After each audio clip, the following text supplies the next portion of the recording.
അസ്സലാമു അലൈക്കും വറഹ്മത്തുള്ളാഹി തആല വബറകാതുഹു. ഞാൻ ഇന്ന് പറയാൻ പോകുന്നത് നബി സല്ലല്ലാഹു അലൈഹി വസല്ലമ തങ്ങളുടെ സ്നേഹത്തെക്കുറിച്ചും വാത്സല്യത്തെക്കുറിച്ചുമാണ്. തിരുനബി സല്ലല്ലാഹു അലൈഹി വസല്ലമ തങ്ങൾ ചെറിയ കുട്ടികളോട് അങ്ങേയറ്റം വാത്സല്യവും സ്നേഹവുമുള്ളവരായിരുന്നു. അവരെ കണ്ടാൽ സലാം പറയുകയും വിവരങ്ങൾ അന്വേഷിക്കുകയും ചെയ്യുമായിരുന്നു.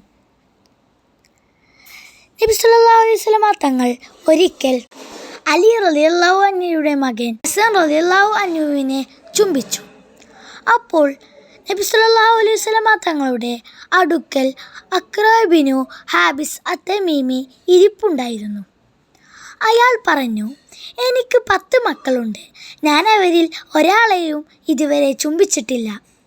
അപ്പോൾ നബി സല്ലല്ലാഹു അലൈഹി വസല്ലമ അയാളുടെ നേരെ തിരിഞ്ഞ് ഇങ്ങനെ പറഞ്ഞു, മറ്റുള്ളവരോട് കരുണ കാണിക്കാത്തവന് അള്ളാഹുവിൽ നിന്നും കാരുണ്യം ലഭിക്കുകയില്ല.